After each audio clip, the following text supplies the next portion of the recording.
Shalom, bien-aimés dans le Seigneur, que la paix de Christ soit avec vous, que le Seigneur vous bénisse abondamment. Vous qui chaque fois êtes toujours connectés, vous êtes toujours branchés pour nous suivre dans ces émissions que nous présentons depuis un certain temps. Que la paix et la grâce du Seigneur se multiplient dans vos vies. Soyez bénis, bien-aimés, parce que Dieu nous fait encore grâce aujourd'hui de nous retrouver dans le cadre de notre thème, le mystère sur la création. Que le Seigneur soit loué parce que nous sommes en train d'évoluer petit à petit. Et déjà, nous sommes au troisième jour de la création. Nous sommes déjà en train de parler du troisième jour de la création depuis un certain temps. Et je crois que par la grâce de Dieu, aujourd'hui, nous pouvons mettre fin à cette troisième journée ou ce troisième jour pour entamer prochainement le quatrième jour de la création. Soyez bénis, bien-aimés, et nous demandons à vous qui nous suivez régulièrement, n'oubliez pas de partager toujours ces émissions, ces thèmes si importants. Partagez-les avec vos amis, vos connaissances, les autres frères et sœurs, les autres prédicateurs et ministres de la parole. Continuons à partager ces émissions, ces thèmes.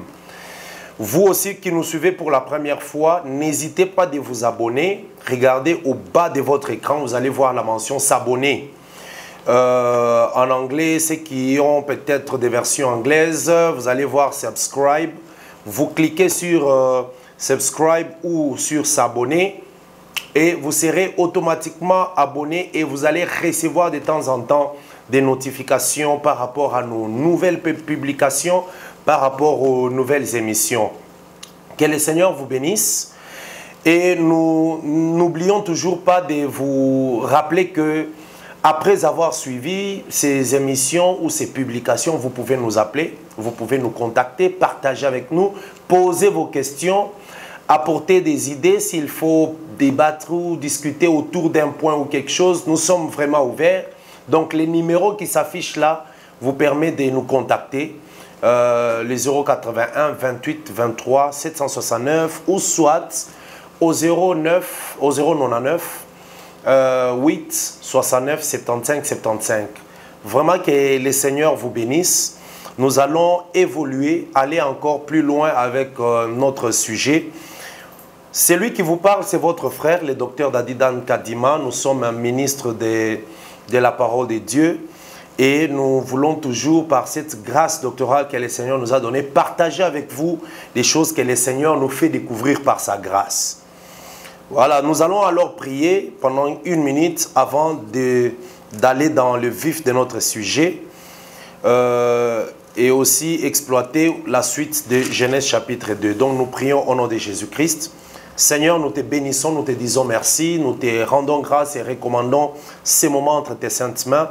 Que tu nous fasses comprendre encore les mystères de ta parole, que tu nous ouvres l'intelligence, que tu nous donnes la compréhension. Tous ceux qui nous suivent, qu'ils soient bénis et que nous ne puissions pas ajouter quelque chose à ta parole, ni en retrancher tel que la Bible les demande.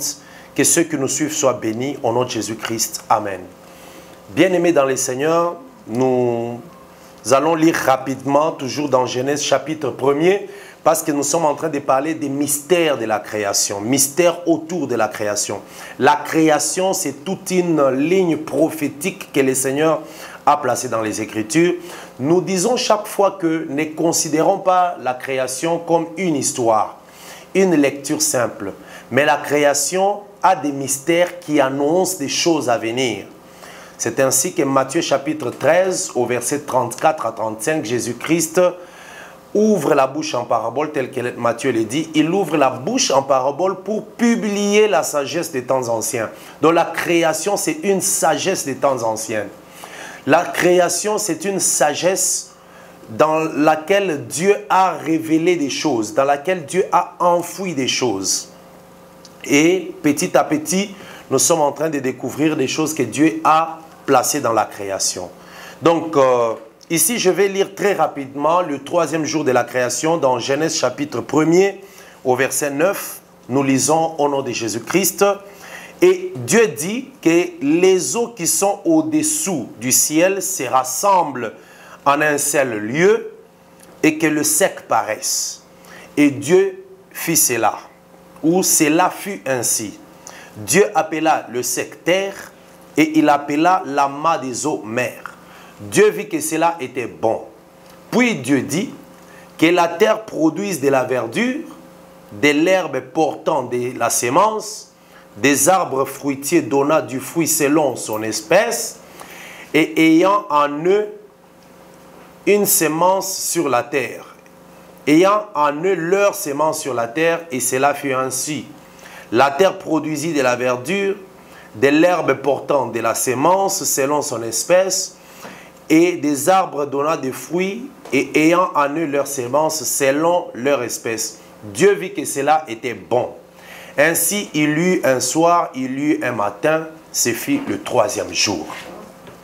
Bien-aimés dans le Seigneur, je voudrais ici qu'on suive attentivement ce que nous voulons faire comprendre par rapport au troisième jour de la création.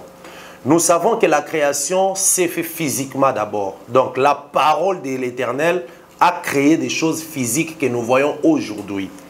Donc quand nous parlons de la terre, c'est la parole de Dieu qui a créé la terre. Quand nous parlons des eaux, c'est la parole de Dieu qui a créé les eaux. Lorsque nous parlons des plantes, de la verdure, des arbres, des herbes, c'est la parole de Dieu qui a créé toutes ces choses physiquement. Mais nous devons savoir que cette création qui se faisait physiquement annonçait des choses que Dieu allait accomplir spirituellement dans le temps. Or, les choses qui viennent dans les temps, c'est ce qu'on appelle la prophétie. Donc, la prophétie, c'est l'annonce des choses. Donc, Dieu était en train d'annoncer des choses lors de la création. Que le Seigneur vous bénisse abondamment. Bien-aimés, nous avions dit ceci. On ne peut pas parler directement du troisième jour si on n'a pas fait référence à quelque chose au premier jour. Le premier jour de la création, nous voyons que l'Éternel, l'Esprit de Dieu s'est mouvé au-dessus des eaux. Ça, c'est ce que nous voyons au premier jour.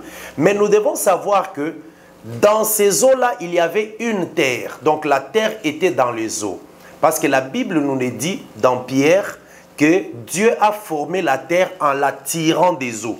Donc lorsque Dieu tirait la terre des eaux, il était en train de former cette terre.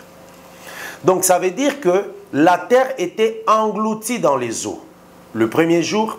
Et au-dessus de ces eaux, l'Esprit de Dieu était en train de se mouver. Et nous avions fait voir que Israël, qui est le peuple de Dieu, est une terre. Selon que la parole de Dieu nous le dit dans Ésaïe 52, même dans Ésaïe 54, que Israël est une terre. On appellera ta terre épouse. Donc, Israël comme terre, c'est une épouse aussi. La terre, c'est toute une femme. Alors, il faut savoir que la terre étant une épouse, elle était engloutie dans les eaux. Elle était encore submergée dans les eaux. Et l'Éternel ne pouvait pas créer l'homme avec la terre étant dans les eaux. Il fallait d'abord faire sortir cette terre des eaux pour enfin créer l'homme. Parce que Dieu devait faire l'homme à base de la terre, de la poussière de la terre. Donc il fallait d'abord faire sortir cette terre des eaux et ensuite prendre le sol, la poussière de la terre et faire l'homme. Donc l'objectif de Dieu, c'était d'abord de faire sortir la terre. C'est ainsi que au troisième jour, l'Éternel dit que les eaux qui sont restées en bas, parce que nous savons tous et nous les répétons que le deuxième jour, il y a eu des eaux qui sont parties au-dessus et des eaux qui sont restées en dessous. Alors Dieu dit que les eaux qui sont au-dessous du ciel, ça veut dire qu'ils sont en bas, que ces eaux se rassemblent en un seul lieu et que les secs paraissent. Donc les eaux se rassemblent et les secs paraissent. Donc les secs, c'est cette terre qui sort des eaux. C'est le sec. Et Dieu a appelé le sec terre. Il appela le sec terre. Et l'eau qui s'est rassemblée d'un côté, il a appelé les eaux mer. Donc c'est ce que la Bible nous dit déjà au verset 10 dans Genèse chapitre 2. Alors, lorsque nous allons maintenant dans la prophétie, dans la prophétie, ça veut dire dans les choses futures, dans les choses à venir, il y a le peuple d'Israël qui va en captivité en Égypte. Donc le peuple d'Israël va en captivité en Égypte. Le fait qu'Israël entre en captivité en Égypte, c'est comme une terre qui est engloutie dans les eaux. Parce que l'Égypte, ce sont des eaux. D'ailleurs, voilà pourquoi même Dieu, en créant, lorsqu'il crée le Nil, c'est tout un message dans la création. Le Nil représente le fleuve, représente l'Égypte. L'Égypte sont des eaux. Donc, Israël était englouti dans les eaux de l'esclavagisme. Ils étaient là dans les eaux. Il fallait que le Seigneur envoie ou élève un homme, Moïse, qui doit venir faire sortir Israël de l'Égypte. La sortie d'Israël de l'Égypte, c'est la sortie de la terre dans les eaux. Donc, le Seigneur avait déjà annoncé ça de plusieurs manières et nous avons même lu ça plusieurs fois lorsque le Seigneur est en train de promettre qu'il sortira Israël des eaux, qu'il va les retirer des eaux. Donc, c'était des promesses que le Seigneur avait déjà annoncées lorsqu'il avait promis de faire sortir Israël. Israël était une terre engloutie dans les eaux, mais le Seigneur a promis qu'il les fera sortir. Donc, Moïse, c'est le libérateur qui va retirer une terre des eaux. Les eaux de l'Égypte, les eaux qui ont englouti Israël. Il fallait que le Seigneur puisse sortir ces peuples de ces lieux-là. Je vais lire un passage et nous allons comprendre cela. Lorsque nous sommes en train de lire dans Ézéchiel, nous comprendrons que le Seigneur avait déjà annoncé et promis ces choses-là. La Bible nous dit ceci dans Ézéchiel, chapitre 11, verset 17. C'est pourquoi tu diras, ainsi parle le Seigneur l'Éternel, je vous rassemblerai du milieu du peuple, je vous recueillerai des pays où je vous ai dispersés, je vous donnerai la terre d'Israël. Vous voyez? Donc ici, le Seigneur promet qu'en rassemblant les peuples et en les retirant, il va les établir sur une terre. Et ces peuples-là, Israël, c'est toute une terre qui devait sortir des eaux, qui devait être retirée parce qu'il était englouti. Donc ça, c'est une première pensée. La deuxième pensée, nous voyons cela dans la vie de David. David qui est l'homme selon le cœur de Dieu, qui était roi d'Israël, est en train de donner une prophétie. Nous allons lire cette prophétie dans son cantique. Nous sommes dans 2 Samuel.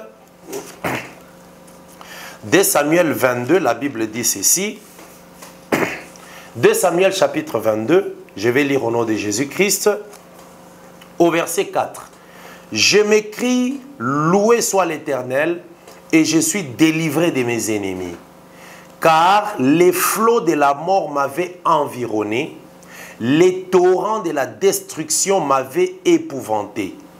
Les liens du sépulcre m'avaient entouré, les filets de la mort m'avaient surpris. Vous voyez, il dit que les flots, les torrents de la destruction m'avaient englouti.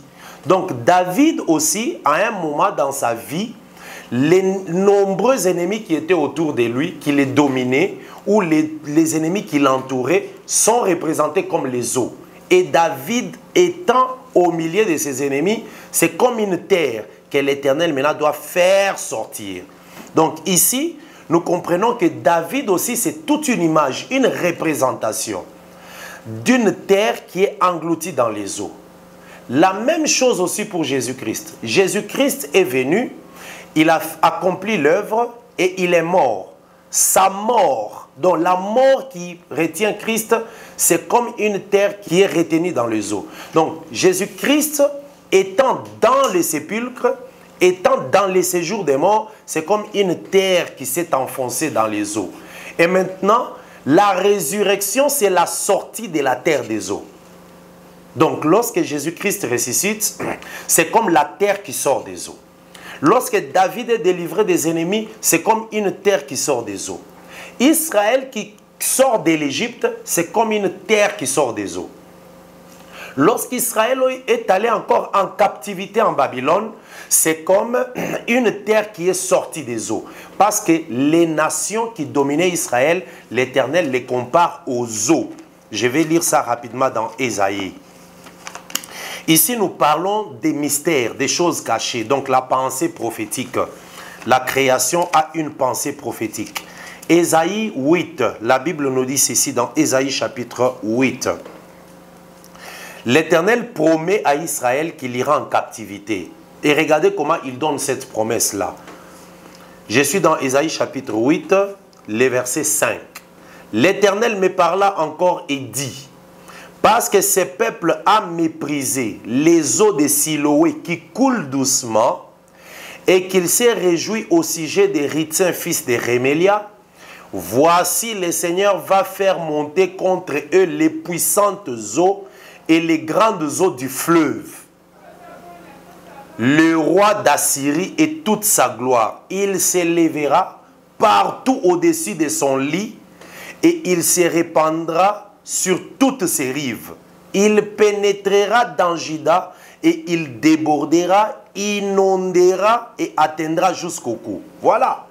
Donc le Seigneur ici, dans Ésaïe 8, promet que comme ce peuple a négligé les eaux qui coulaient doucement, les eaux de Siloé, alors je leur enverrai maintenant les eaux, les grandes eaux puissantes de la Syrie, qui vont les dominer, qui vont déborder et inonder. Vous voyez? Donc ça c'est la promesse. Mais cette prophétie s'accomplit quand? Lorsque Israël a rejeté Jésus-Christ, a méprisé son Messie, le Messie est mort et parti, le Seigneur a envoyé les Romains qui ont dominé Israël. Vous voyez, avec le général Titus qui est venu dominer. Donc les Romains ont dominé Israël. C'est comme les eaux qui ont débordé. Voilà. Donc à partir de ces passages, nous comprenons que la terre qui sort des eaux est en train déjà d'annoncer qu'Israël sera délivré de ses ennemis. Donc le troisième jour, la terre qui sort des eaux annonce Israël qui sera délivré de ses ennemis. Ses ennemis qui vont l'engloutir, qui vont le dominer. Parce qu'aujourd'hui, les nations dominent Israël. Lorsque l'Église sera enlevée, lorsque l'Église partira, qu'est-ce qui se passera? Les nations vont dominer encore Israël. Il y aura la grande tribulation.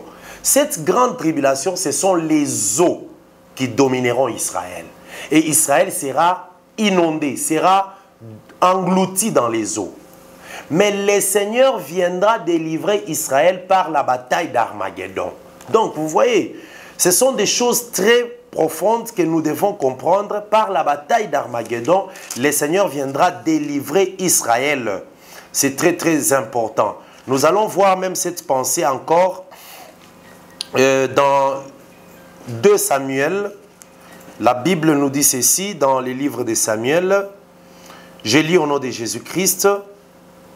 Toujours dans 2 Samuel chapitre 22. Dans 2 Samuel, David est en train de représenter ses ennemis. Il compare ses ennemis aux torrents destructeurs, les eaux qui détruisent. Alors, toujours là, il dit ceci maintenant. Verset 14, 2 Samuel 14. 2 Samuel 22, 14. Donc, David, les flots de la destruction l'ont inondé. Mais dans 2 Samuel, au verset 14, il dit, l'Éternel tonna des cieux. Les Très-Hauts firent retentir sa voix. Il lança des flèches et dispersa mes ennemis. La foudre, il les mit en déroute. Les lits de la mer apparut. Gloire au Seigneur.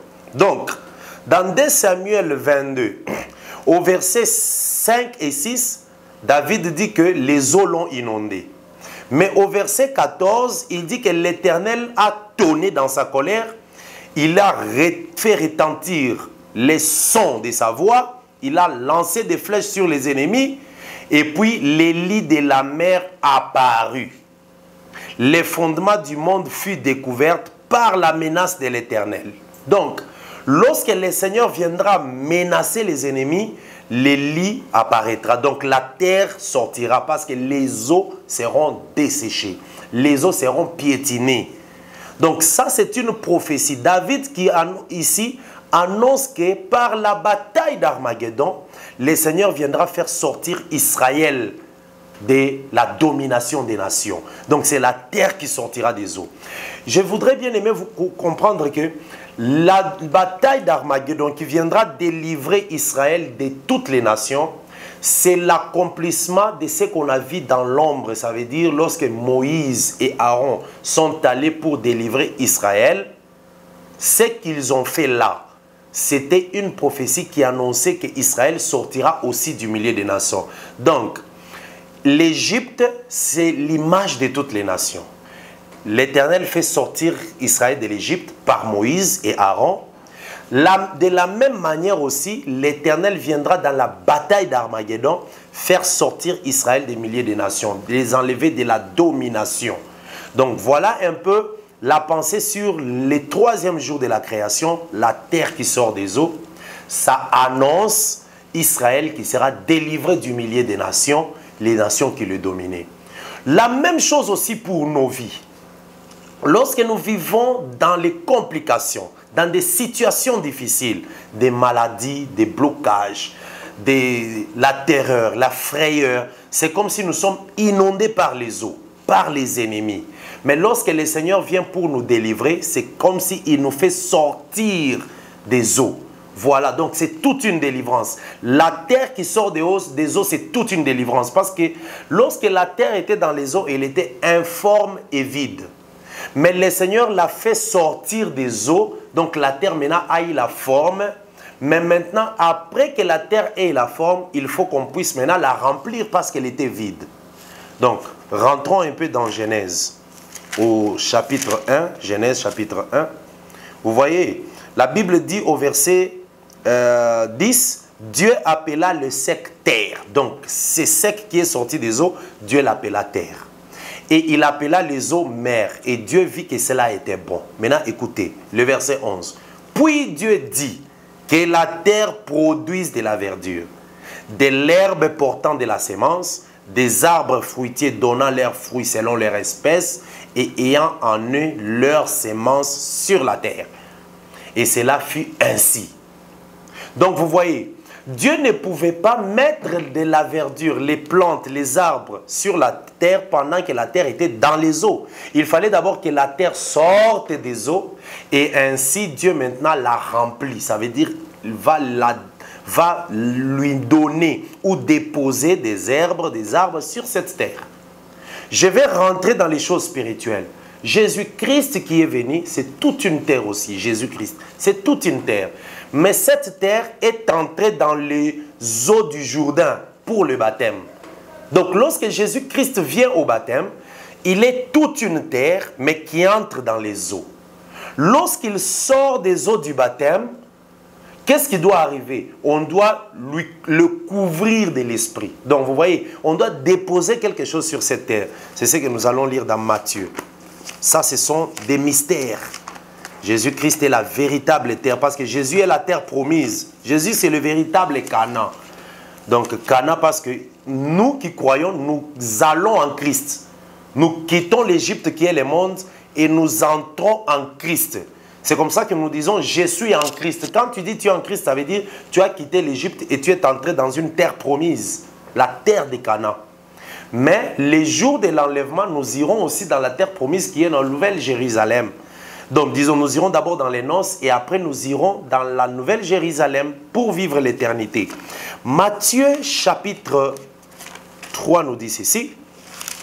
Matthieu chapitre 3, voyons cette terre qui doit sortir des eaux. La Bible nous dit ceci dans Matthieu chapitre 3. Verset 16. Matthieu 3, 16. Dès que Jésus y était baptisé, il sortit de l'eau, et voici les cieux s'ouvrirent, et il vit l'Esprit de Dieu descendre comme une colombe et venir sur lui. Vous voyez? Et une voix fit entendre des cieux ces paroles. Celui-ci est mon Fils bien-aimé en qui j'ai mis toute mon affection. Voilà. Donc Jésus-Christ, en venant vers Jean-Baptiste, c'est toute une terre qui vient vers Jean-Baptiste, mais qui entre dans les eaux. Lorsqu'il entre dans les eaux, il sort des eaux, c'est la terre qui sort des eaux. Et à ce moment-là, il faut que l'Esprit descende et le couvre. C'est ça le revêtement. L'Esprit, donc l'Éternel revêtit Jésus de l'Esprit. De la même manière aussi, au troisième jour de la création, lorsque la terre est sortie des eaux, l'Éternel revêtit la terre de la verdure. La verdure, c'est la vie. Là où il n'y a pas de verdure, il n'y a pas de vie. D'ailleurs, vous savez que même scientifiquement, l'homme vit grâce aussi aux plantes. Donc les plantes donnent ce qui permet à l'homme de vivre. Sans la verdure, sans les plantes, sans les arbres, l'homme ne saurait pas vivre. Voilà pourquoi Dieu a créé les plantes avant l'homme. Il a arrangé l'environnement qui allait permettre à l'homme de vivre. Il a placé les plantes, la verdure, les arbres et toutes ces choses-là. C'est ainsi que Jésus, qui est la terre qui sort des eaux, ne peut pas commencer le travail, le ministère, sans qu'il ne soit revêtu de la vie. Donc le Saint-Esprit qui vient sur lui, c'est la vie. De la même manière, Israël qui est sorti de l'Égypte, l'Éternel l'a revêtu de la loi. Donc quand il est arrivé à la montagne d'Horeb, la montagne de Sinaï, l'Éternel l'a revêtu de la loi. Il l'a revêtu du temple, du tabernacle. Toutes ces choses-là, c'est un revêtement. C'est ça la verdure sur Israël. Ce qui faisait la gloire d'Israël, c'est la loi qu'il avait, le temple qu'il avait construit. Pardon, je ne parle du temple directement, mais à la montagne, il a reçu d'abord le tabernacle. Le tabernacle, la loi, toutes ces choses, c'était la verdure qu'on a donnée à la terre d'Israël. Jésus-Christ aussi, en sortant des eaux, on l'a revêtu de l'Esprit. Aujourd'hui aussi, un enfant de Dieu qui était dans le monde, c'est l'Égypte, c'est les eaux. Lorsque le Seigneur, la parole lui arrive, il sort du monde, il doit être revêtu des qualités des enfants de Dieu, de la nature divine, de l'Esprit de Dieu. Voilà les troisième jours de la création. Que le Seigneur vous bénisse, bien-aimés. Ce sont les mystères autour de la création. Je sais que vous serez richement bénis. On terminera jusqu'au 6e jour de la création. Nous parlerons du 7e jour, les jours du repos. Nous parlerons aussi de tous ces arbres. L'arbre de la connaissance du bien et du mal. L'arbre de vie. Quel est le fruit qu'Adam et Ève avaient mangé. Toutes ces choses, nous allons en parler parce que ce sont des mystères de la création. Que la paix de Christ soit avec vous. C'était votre frère, le docteur Dadi Dan Kadima, qui s'entretient avec vous. Je salue tous les bien-aimés de l'Église des dieux de Lubumbashi, de l'Église des dieux de Kolwezi. Que la paix soit avec vous. Suivez-nous de temps en temps. N'oubliez pas, partagez ces choses, bien-aimés. Informez aux gens d'être connectés de temps en temps et de suivre ces choses. Ça va beaucoup, beaucoup vous bénir. Ça permet que nous puissions avoir la connaissance des choses cachées. Que la paix de Christ soit avec vous. N'hésitez pas de nous appeler, de nous contacter au numéro qui s'affiche là. Posez vos questions. Faites aussi un commentaire là-bas. Saluez quelques personnes. Saluez-nous. Dites un mot et la paix de Christ sera avec vous. Nous bénissons abondamment notre frère, le frère Justin qui nous aide, qui est avec nous souvent et qui nous aide à la technique. Soyez bénis au nom de Jésus-Christ.